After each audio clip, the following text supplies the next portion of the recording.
Hi friends, my name is Kim. Welcome back to Healing Cottage Homestead. Welcome to my kitchen. I'm so happy to have you with me today. Today we're making another breakfast casserole or breakfast frittata, and for the holiday mornings, whatever holiday it is that you celebrate, it could be for Thanksgiving morning, it could be for Christmas morning, Hanukkah morning, Kwanzaa morning, you name it, and I have missed some things, but you name it, it can be for that holiday's morning. And so the first thing we're going to do is fry up some potatoes. And I've got my grease hot already. And I'm going to go ahead and get those going. I'm using canned potatoes. You can use whatever it is that you would like. I think I have a little bit too much grease in here.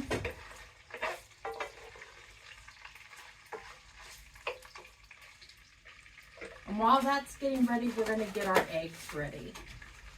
And we're going to use 7 eggs. I am becoming notorious for cracking my shells directly into my eggs. But we don't want to fry these too long. We just want to get them cooked through and a little brown on them.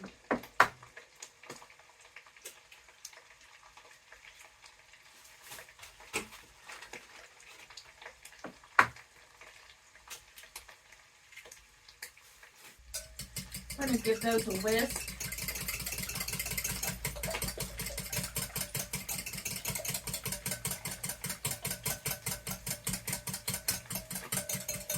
And we're going to add about 2 cups of milk, whole milk, is what the recipe called for. So give that a whisk. I'm going to add salt and pepper.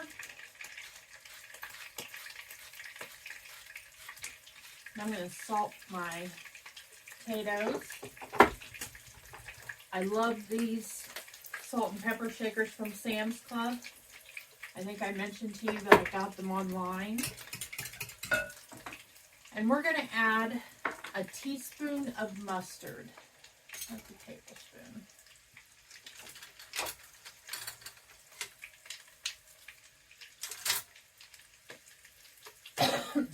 There I go with my pepper cough. Dry mustard, so a teaspoon of dry mustard. I've never used that before in a breakfast casserole, so I'm anxious to see what that's going to taste like.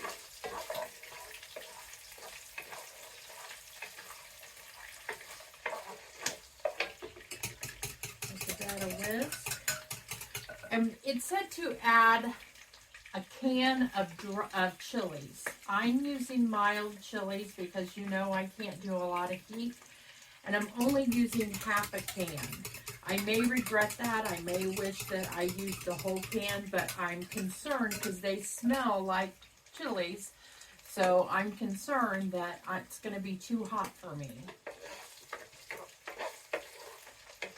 And you can make this breakfast casserole in a 9x13 pan or 9x12. I don't know how those measure. I think it's 9x13. But I'm going to just make it in the skillet and make it more like a frittata, but I'm not going to cook it on the stove at all. I'm going to cook it totally in the oven. I'm just going to add my eggs to this, and the eggs will start to cook, and then I'll put it in the oven. I'm just dicing up my potatoes a little smaller. It goes a little further. You get more potato in each bite.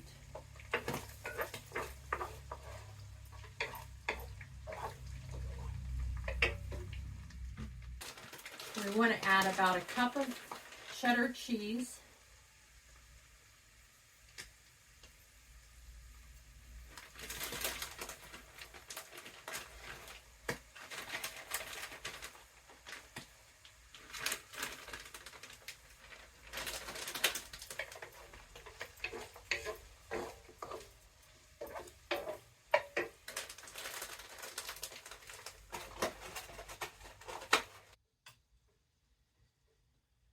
I'm going to drain off some of this grease.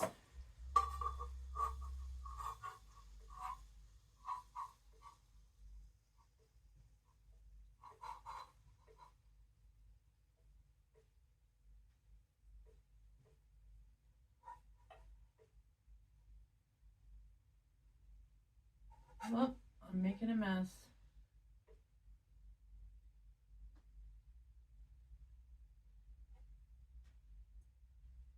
We know that's the story of my cooking.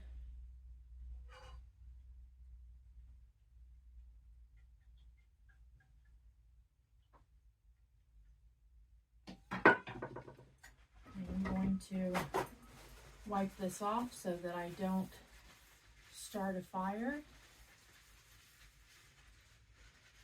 I'm going to go ahead and use that paper towel to absorb some more of that grease.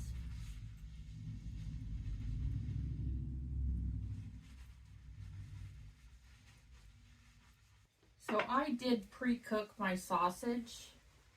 We're going to go ahead and add it to the potatoes because it's it's not hot.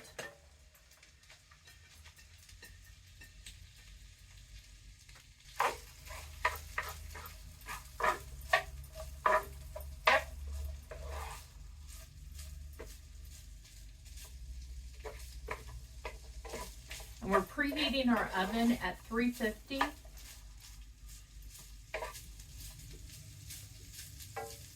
And we're going to start by cooking this for about 30 minutes. And we'll give it a check. It may take up to 45 minutes.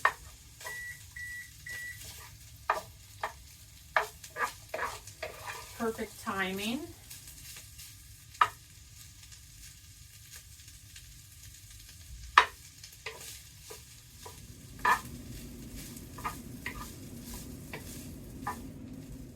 Give this another whisk so everything's mixed together.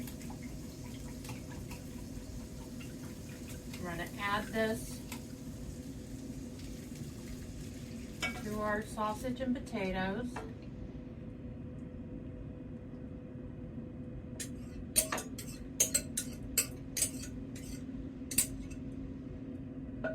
And then we're going to put it in the oven and we're going to cook that for, like I said, about 30 minutes. You could start to cook it on the stove at like a normal frittata and then put it in the oven to finish it off. Either way would work. I'm just going to go ahead and I think that it makes for a lighter custard if you cook it completely in the oven, so that's what I'm going to do. I am going to cook it uncovered, and I'm going to try to remember to use my pot holder every time I touch this handle from now on, because that's the worst part of using a skillet in the oven, is remembering you can't touch that handle. But we're going to go ahead and put this in the oven for 30 minutes and then we'll come back and check it and see how it looks.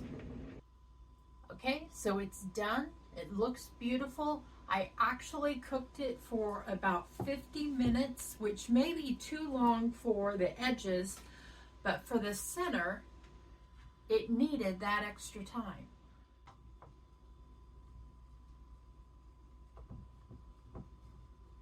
It does feel light and fluffy.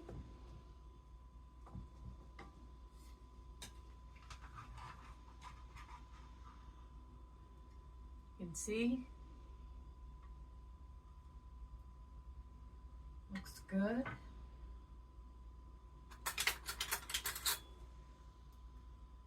gonna give it a taste.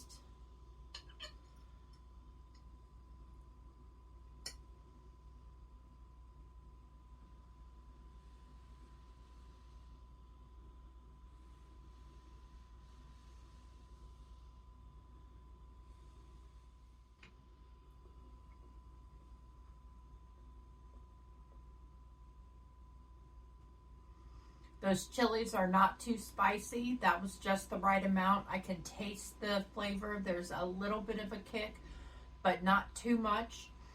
I can't tell if I can taste the ground mustard. What I can taste is a richness. So that sausage, the cheese, the chilies, and then that ground mustard, I think, pulled it all together to make it a little bit richer. There's definitely a little bit of a kick to those chilies, even though they said they were mild. But you know me, I can't tolerate any amount of heat. So that is probably just mild for everybody else and just medium for Kim. So let me give you some nutritional information. And this made me realize that when I did the nutritional information for the other breakfast casserole that I did, which I'm not sure if this is going to come out before that or after that, but the one with croissants, I way over put the amount of calories and fat and in that recipe. So I'm going to do a little snippet to make sure that I update that video because I haven't edited it yet, and I want to let people know that I was way off on that when I did the nutrition information. So anyway, so for this one, I said there were 8 servings, and I do think that there are about 8 servings in this. 245 calories, 17 grams of fat. It does have 181 grams of cholesterol, but that's because we're using the sausage, so I expect that. 7 grams of carbs and 16 grams of protein. And if you shredded your own cheese, this would be gluten-free. So just remember that if you want this to be gluten-free, don't use the pre-shredded, pre-packaged cheese. Shred your own cheese, and then it's a gluten-free recipe.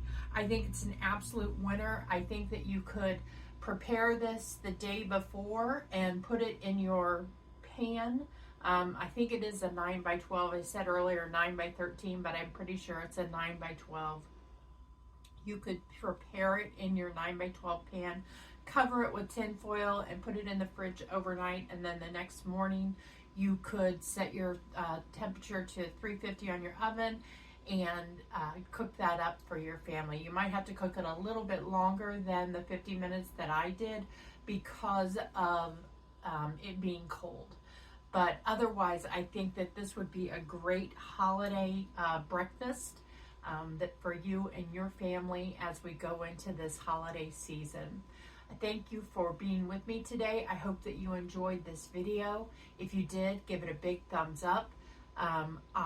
If you're watching on